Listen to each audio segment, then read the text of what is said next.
So here we're looking at the houses. And as we're talking about trines, so if we look in this chart, it's North Indian style because we're looking at houses. That lagna shows the inborn abilities. Fifth house shows the abilities we learn naturally with time. And the ninth shows the what we learn with the guru. Now if we look at the trines from the 10th, that's artha trines, money.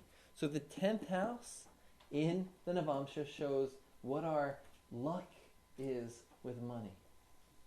Benefics in the 10th house show good luck with money. Malefics there show we're constantly worrying because there's always these problems happening with money. What do you have in the 10th of your Navamsha, Eric? He crashed. He hasn't slept in 3 days or something. So. He just flew in from Bangkok yesterday. Wow. And he went and saw Amma all last night. Well, I've got some malefics for you. Malefics? Yeah, I've got. So you're saying you've had your worries about finances. I've got Saturn, Mercury, and Ketu. But Mercury's good. Right. So Mercury's going to, in periods where Mercury is strong and being activated, you're going to have good finances. In periods where Saturn's strong or being activated, you're going to have some worries with finances. So you got some ups and downs there. Yeah. I got K2. It shows... And I've got Ketu also in there. Yeah. Which shows what? I have K2. K2 there. Zero? Yeah. Zero money, you mean? Go ahead. Make a huge business, you'll still be making zero. Have a small business, you'll be making zero. It doesn't matter what you're doing. You're still making zero. This is K2 there. K2 What is about the second. trine? The remedy is the worship of Ganesh with the 10-syllable mantra. This is what? 10-syllable Ganesh mantra. You know, I keep wanting to do it, but it just, I haven't had the karma to practice. I have exalted Jupiter there, and when I was in Jupiter Dasha, I went seriously into debt. But it Some must, of my life. it's retrograde? Which sign? It's in Cancer. In Wow, Navamsha, it's the haunted. 10th. Okay, then maybe it needs a rectification or something. There's something causing a Uchabanga. Because exalted Jupiter in the 10th of Navamsha should make the person not have to worry about money. So it's either, do you have a malefic... I mean, I worry about money. yeah, but do you have malefic on the 2nd or 12th from that? Second from that? No. Not the 12th or the 2nd. You're thinking about Argala? No, just rectification-wise. In general, that's the rule. We'd have to analyze your chart closer. Okay. But it's the general rule. And it's not retrograde. No. Okay. There's something else going on there then. Because this works, this is one of the main ways I rectify a chart, just based on that. Sanjay spent a lot of time rectifying my chart. Uh-huh. He didn't say anything about that, though. Mm-hmm. He was more looking at the moon. Now the 2nd and the 6th house will show similar. Money-related issues. If we look at the other trines, we look at the trines to the 4th house, that shows health. Malefics in the 4th house will show ill health. Benefics in the 4th house will show times of blessings with health. And the trines as well. The 12th house particularly shows our luck with doctors. Which house? 12 of Navamsha. 12th from the 4th house? 12th house. Oh, 12th house. Which is the 9th house. It's the support of your health. So, if when you get sick and pass out, do they rush you to, the best hospital possible, or do they take you to some fake doctor, who just steals all your money? That's, which happens in India. Yeah. That's based on that 12th house. So benefics there, you get sick, the person has wonderful doctors. So that means if people are coming to you for being healed and you see they all have benefics in the 12th house, it means you're a good doctor. We're talking to them. For them. Yeah. Yeah. If people are coming to you and you see malefics in their 12th house, it means you're not really, you're not as good as you thought you were. You're quack where they're concerned. But it's their karma to go to somebody who's not a good doctor. Or to get the wrong medicines or things of that nature. So 4th house is health? I have nothing. 4th house is health. I have nothing either. Benefics support health, malefics hurt health. simple ways that the Navamsha works in trines. Next little thing is talk about rectification. So, you see, we don't really have the time to rectify. So we see an inconsistency happening in a chart, then we generally, if we see, Jupiter exalted there, and the person has money problems, then we know that there's some rectification that's going to happen. If, let's say, the person's an incredible singer, and the moon's in the 12th house, does the 12th house moon make an incredible singer? No. So it changes every 15 minutes. And sometimes it's right on the line. You change it 2 or 3 minutes and it would fall into the first house. So this is how we rectify a chart. We look at this and we know that just by changing the time 3 minutes, the moon will go into the first house. They're a great singer. That lines up as it shows they are a great singer. So we line up the person's skills and abilities in the Navamsha, and that helps us rectify the chart to within 15 minutes. I have the moon in the first house, and I don't really like to sing that much. Yeah? So maybe we got to take it the other way. I never really like to sing that much, and my moon is in the first house. Any other planets conjunct? Because if it's conjunct a malefic, it'll do similar.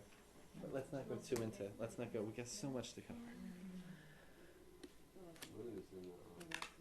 Moon's in the 8th house. Oh, Navamsha. Oh, okay. Yeah, Navamsha. So her moon's in the 8th house. Makes a lot of sense. So no rectification needed. Never mind. So no rectification needed. When you sing, 8th house moon is Marna Karkastana. So when you sing, you feel like someone's killing you, forcing you to sing. You're like, oh, this is... They force you to sing at church or That's so something. true. Yeah, as we see. So this is the way we use the Navamsha with skills. Make sure you read everything. Read all this over. Read it 3 times. Okay, now this is one that everybody loves to talk about, but we're just going to brush over. Which one? Spouse. Oh. Page 16. The Navamsha shows all kinds of aspects about the spouse. We read the 7th house is the lugna of the spouse, and we see the trines from that as the spouse's skills. Parashara is very clear.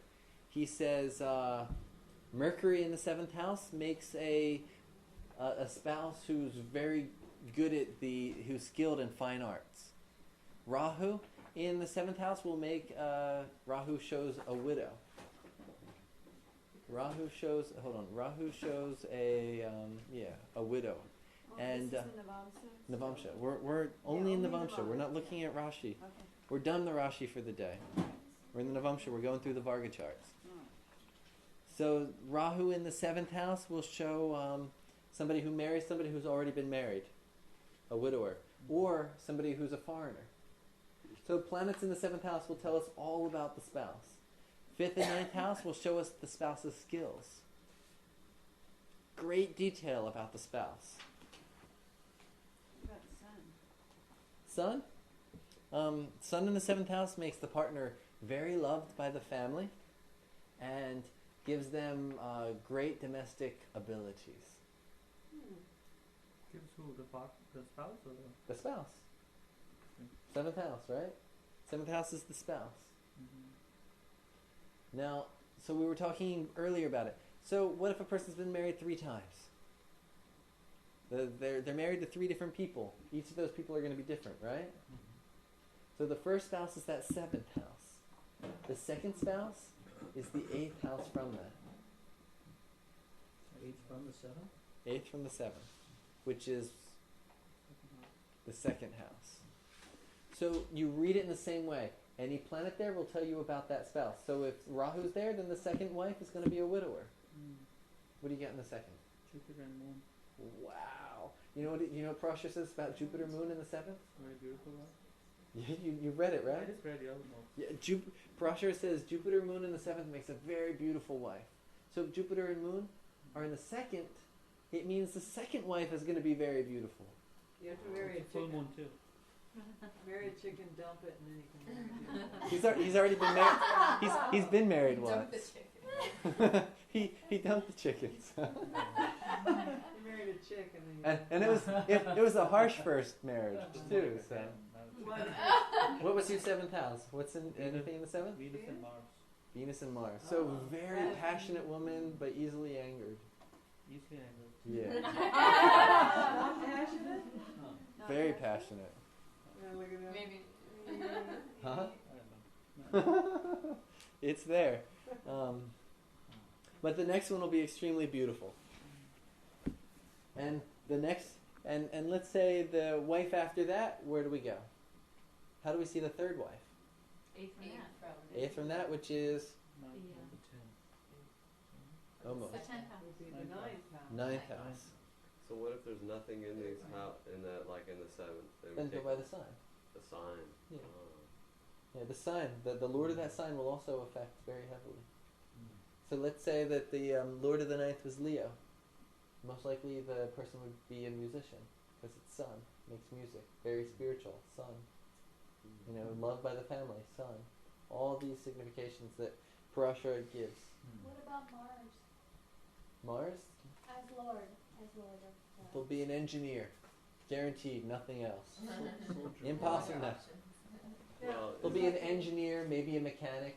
Oh my God. They like to study kung fu and fighting type of arts, you know, things of that nature. can we use the significations of the sign also? Say again. Of the sign, If there's no planet there, then take the Lord of the sign. of the Lord of the Now, sign. But what about the signs? Sunday used this technique a lot last year, but he used it in the Rashi chart from the UL.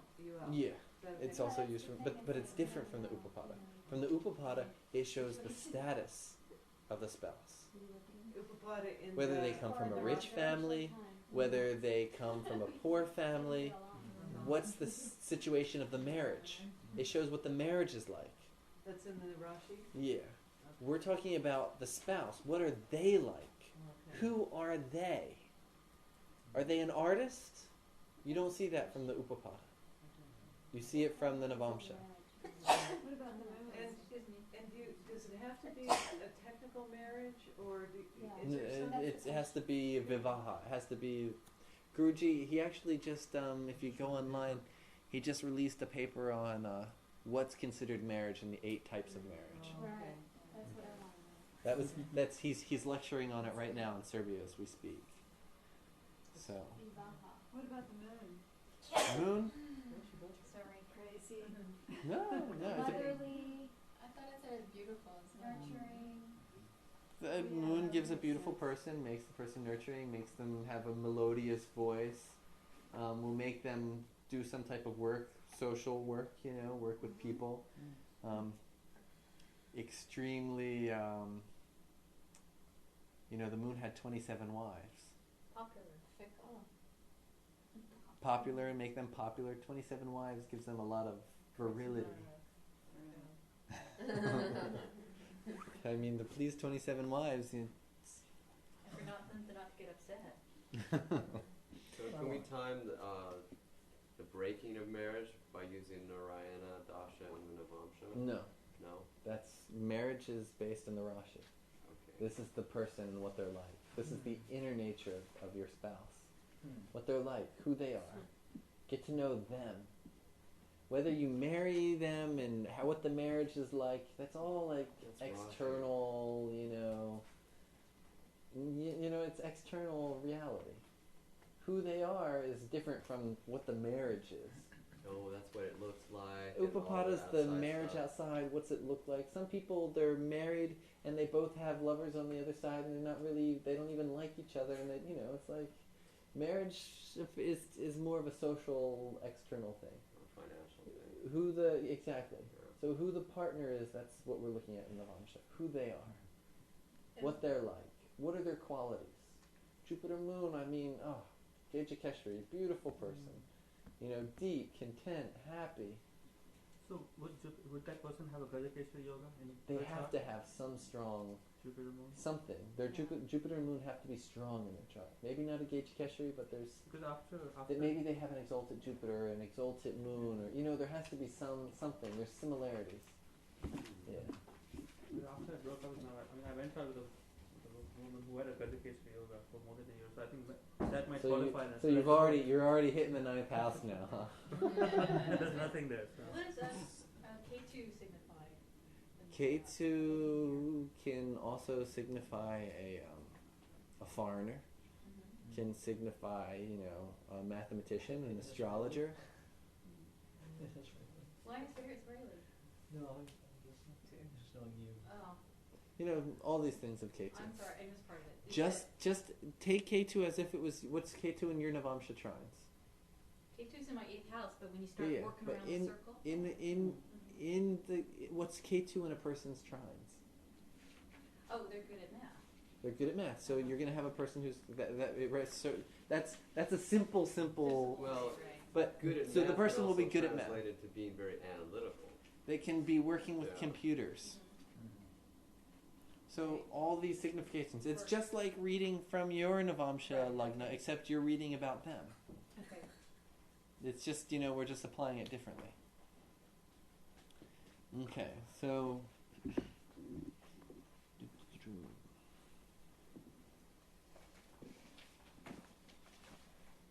first spouse, we talked about that, versus seventh spouse. Now, second house of Navamsha. Second house is an important house to see for fidelity. The seventh house? Second. Second house. Second house from the Navamsha Lagna. That's the house that shows the break of the first marriage and the beginning of the next marriage. Right? The beginning of the first, the end of the first spouse and then the new spouse. What is it that's making you get that new spouse? If Venus and Mars are associated with that house, it can create infidelity.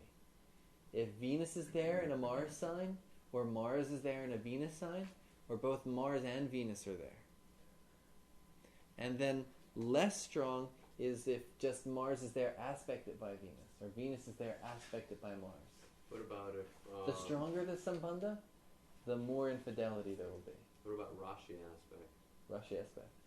But if it's only by aspect, then it's going to happen in a dasha. Oh. If it's like a Mars-Venus conjunct, then Prashara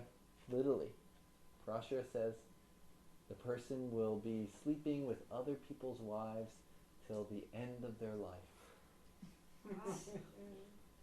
Okay? So if both are there, if it's the stronger Sambandha, the more infidelity there is. If it's just by an aspect, then at a certain dasha there'll be some infidelity. But the bottom line is that second house and its connection with Mars and Venus will show the fidelity. What about K2 or something like that? K2 there removes any infidelity, even if there's combinations that make the person unfaithful. K2 holds the person to faithfulness. If Rahu's there, not only will they be unfaithful, but they'll be gruesomely unfaithful. Like, they just won't sleep with, like, some nice woman who lives next door, which would be, like, not too bad. They'll be going to, like, casinos and sleeping with prostitutes and spending all their money and like, spending the family savings on some big-breasted prostitute. That's Rahu with Mars and Venus in the second. So Rahu he really smudges up the situation. Jupiter doesn't help it though. So that's Only the K2. house of the spouse. Jupiter In doesn't other help words. it. Jupiter actually makes it worse. That's the 8th house of the spouse is what we're looking at. Eighth house of the spouse, which is your second house, exactly. So your 8th house in the Navamsha. It shows the longevity of the spouse. Why did the first relationship end? That shows your general tendency. And even if, it didn't end, it just shows what will eventually make it end. It shows what makes, if it didn't end, it shows what makes her suffer. Or him suffer. Second house of the Navamsha. Important house to see if you're dating and thinking about getting serious with somebody. So that's the second house. Now, don't confuse the way that works with what we're going to talk about next. Because next, we're about to get into the Kama trines of the Navamsha. In the comma trines, they have their own rules. Comma trines are 3, 7, and 11 of the Navamsha. Kama means desire. This is the Kama Sutra of Jyotish we're about to go into. The second house, it's Mars and Venus make the person unfaithful. Ketu makes them not faithful, and Rahu makes them extremely unfaithful. Only if it's with Venus and Mars, though. The Venus and Mars have to be there first. So K2 with Venus and Mars makes them Ketu not be unfaithful. Ketu with Venus and Mars will make them not be unfaithful. Ketu stops it. Right. But if there's no Venus and Mars association with that house, then there's, like, for example, in my chart, it's lorded by Mars and Venus aspects. Mm-hmm. That means during periods of Venus or Mars, there will be infidelity. If Venus was in the 10th house instead of the 8th, opposite, aspecting, then there wouldn't be infidelity. Okay? Because there would be no Venus-Mars association with the second house. So is They that, both have to have association in order to create infidelity. that's your infidelity or infidelity of the partner? The person's my infidelity. It's my second house. So it's not. So if you were dating somebody and you wanted to know whether they'd be faithful, you'd look at their second house of the Navamsha to see how faithful they And their dasas. are. Huh? And their dasas. Well, the dashas you only look at if it's a small sambandha. If it's a strong sambandha, it doesn't matter the dasha. Okay. They'll be unfaithful every week at least. Did you say that Mars is there in the second, or it's ruled by Mars? Second. Sambandha with Mars and Venus. Let's say, for my case, Mars is the Lord with Venus aspecting. Right. So there's no Mars. If it was Mars the Lord and Venus was there, then I'd be unfaithful all the time. If Venus was lording and Mars was there, it'd be unfaithful all the time. Okay. If Venus was lording and aspected by Mars, it'd be unfaithful sometimes. Okay. During If periods. Mars was lording and Venus wasn't aspecting, then there's no unfaithfulness. Okay. If Saturn's lording and there's no Mars and Venus, there's no unfaithfulness. If Saturn's lording and Mars and Venus are both there, there'll be unfaithfulness. What if it's too cold? There has to be sambandha. So what if just Mars or what if just Venus? If there's no sambandha between Mars and Venus connected to that house, then there's no problem. No problem. So Sambandha. Mars And we and talked Venus- about that in the yoga section. What is sambandha? So then Mars and Venus and Sambandha create such a strong desire that they can't be stopped Only in the second house. in the second house. That's what I mean. And what I'm repeating the rules is those are second house rules. When we get to the comma trines, the rules change. Okay? So those are the rules that we have to remember for the second. So Right. separate, draw a line. Those are second house rules. Because Venus doesn't mean that in the trines. Comma trines. Mars doesn't mean that in comma trines. Mars is great in comma trines. Venus is great in comma trines. There's fine. There's no infidelity there. Is It it just shows how you. It shows. Rosh? Okay. I stopped myself. It shows how you have sex, how much desire you have, and with your spouse. Has nothing to do with unfaithfulness. It's fine there. Oh yeah. Okay. Can I ask? Yeah. Did you say that it has to be Graha Drishti? Sambandha. Oh, any kind of. Yeah. And that, however, if it's parivartana, then oh my gosh, that's the strongest type of sambandha. They'll have probably a wife on the side that the other wife doesn't know about. The Mormons. But Mormons is not They know about it, infidelity. yeah. Oh, that's Right. right. They do know about it. They'll have Yeah. a chart for many wives, though.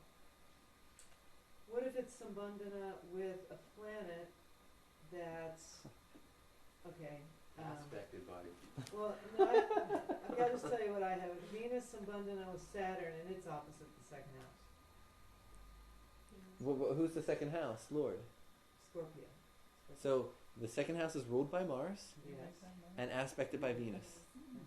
Through Rashi Drishti, yes. Okay. That means at a particular period, there will be a situation of infidelity. Yeah. It will happen. It happened. Eggs in it? Okay. I don't think that's Does it have from the eggs? past. I don't know. But it will happen. But I'm wondering if the Parivartana with Venus and Saturn Does it have eggs, Luna? makes Does it have it. eggs? It'll change certain things, but it's still aspecting. So Yeah, but almonds Ask and Mom. do they eat They that? had the affair with the old man. This one came from Mama. Yeah. huh? Good. Okay. Now let's move to Kama trines. Kama Sutra time. All right. Okay. And which, what book is this from? Which part? The sexuality section. It's from Parashara and from Jataka is what my sources for this section.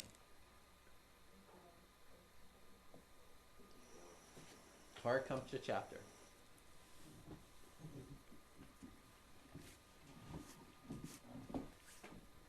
That last verse about the second house, that's Parashara.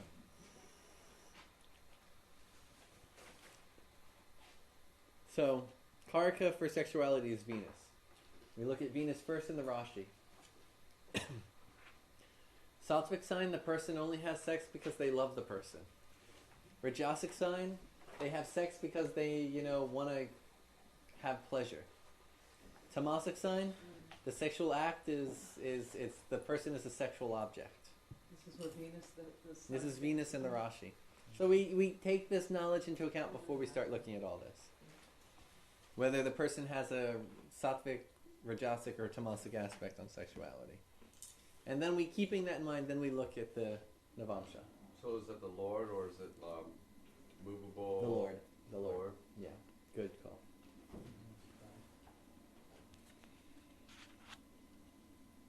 The third house is the house of copulation. So in the Navamsha, the third house will show about the person's. The third, and it's trying to show about the sexuality. The third house shows actually about the sex act. The seventh house shows about the sexual organs and the amount of sex a person likes to have. Because the seventh is the fifth from the third, it's your mind, the chitta, the consciousness applied to sex.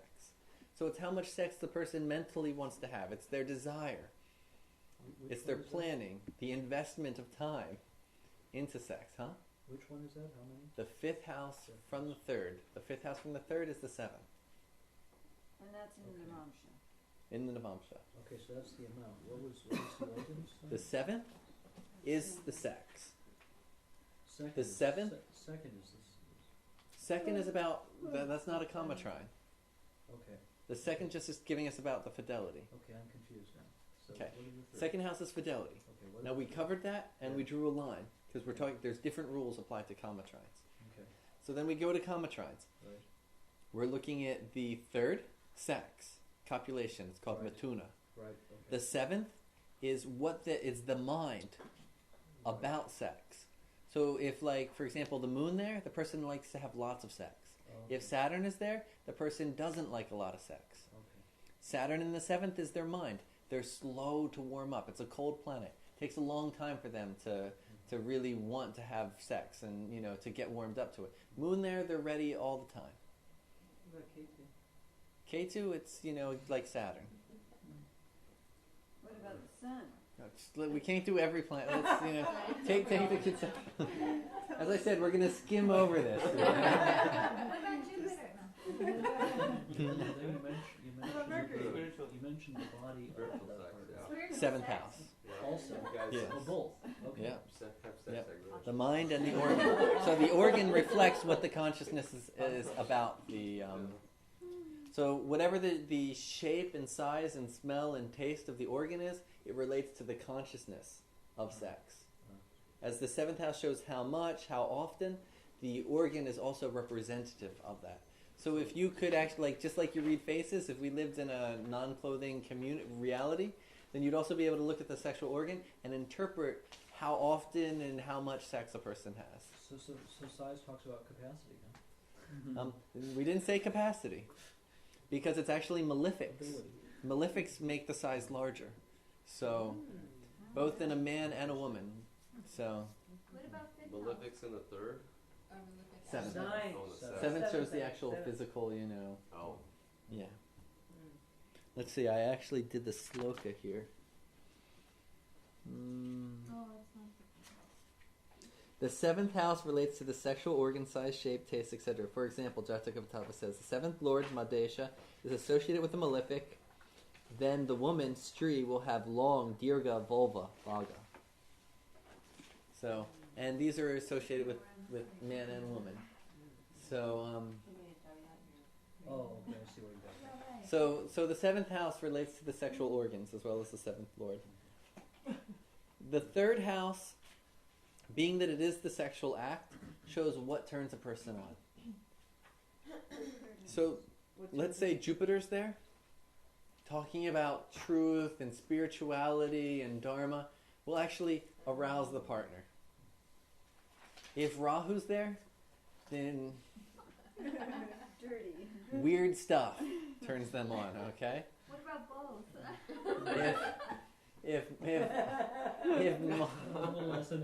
If Mars is there, then a little roughness. So if Venus is there, poetry, art, flowers, good smells. If Mercury's there, then being childish and happy and joking. So the significations of the planet in the third house will show what arouses the partner. So it's very important that we, know how to arouse our partner. And Sue-Ann had asked in the beginning of class, she said, well, how do we do matching in the chart? If the person doesn't turn you on, you're not even going to care whether you're compatible or not with them. So this is showing, what it takes for a person to turn you on. If, say, for example, you have Mercury there, the person would have to be able to tell good jokes. They'd have to be youthful and if they're not like that, then, which remember, that's their ninth house. That's one of their abilities. It's what turns you on. So one of their abilities turns you on. So if they don't have that ability, you don't even get turned on by them. You wouldn't even think about being their partner. Okay? So in this way, we're not attracted to people that don't fit our Navamsha. We don't even get to the level of comparing charts. So this is one of the... and just a short note. So it's Jupiter in these trines that make a person very dharmic with their sexuality. Very chaste. They keep their virginity till they get married kind of situations. They don't run around. They're very proper in bed. Rahu is the other end of the spectrum. It creates a player, somebody who's trying to get into other people's pants, who will do, what they can to do it. If Rahu's very afflicted in these houses of Kama trines, it'll show rape and other types of situations. So Rahu is a very malefic planet if it's malefically happening in these Kama trines. All the other planets have in-between results relative to what those planets represent sexually. So important thing to understand. Now, sexuality-wise, the neuter planets, and this is page 19 here. Homosexuality is seen based on Saturn and Mercury, the neuter planets, and the signs they rule. So just remember how we were talking about Jupiter and Mars and Venus with the second house? Now, in these Kama trines, if Saturn and Jupiter have that kind of relationship, sambandha, that creates homosexuality. The stronger the sambandha, the more homosexual the person is. Sambandha with the Kama trine? Saturn and Mercury. You said Saturn and Jupiter. Saturn and Mercury, I'm Okay. sorry. The neuter planets. Okay. The stronger the sambandha between those two, the stronger the amount of homosexuality. So let's say it's just, it's a mercurial sign and Saturn is aspecting. Maybe the person will have had some bisexual tendencies during a certain dasha. Let's say it's just a Saturn sign with Mercury placed there. The person maybe during a dasha is homosexual, but maybe not always. If it's a parivartana, the person is only homosexual. So the stronger the sambandha, the stronger the homosexual tendency is. And this is very good for rectification. Because if you see a combination like this, the person either is homosexual or they're not. And then you sit there, you say, this one guy, he was arguing with the chart. I said, this is the chart of a homosexual. He's like, yeah, that's not, and I said, and I changed it. I said, this is a chart of somebody who can't control themselves and sleeps with every other woman. He said, yeah, that's my chart. So it's sexuality is also a rectification method, Have you looked at which is very quick to rectify. Okay, but it says here first there must be indications in the Rossi chart for homosexuality. Yeah, there should be some. Are they the same indications in the Navamsa chart as well? Similar. There should be some something a little different, like Rahu with Venus. Strong Saturn, strong Mercury with Venus. Something in there that has some indication, of that. Okay, so why Venus with Rahu? Rahu is kind of like a forbidden thing? Or No, it's just Rahu. It's like a Erratic, flood, different. everything. It's different, Against just different. Against the main against flow. the main flow. Okay, Opposite of the way everybody else is. okay. They have both planets in the 10th. Both planets in the 10th. So with you work. Gemini, with Gemini. So maybe Well, your what? boss is gay, but No, I'm very gay. Are you talking about your Oh, and your Rossi If it's in the chart or 10th? Navamsa? if it's in the 10th and you're Saturn, very gay, Mercury.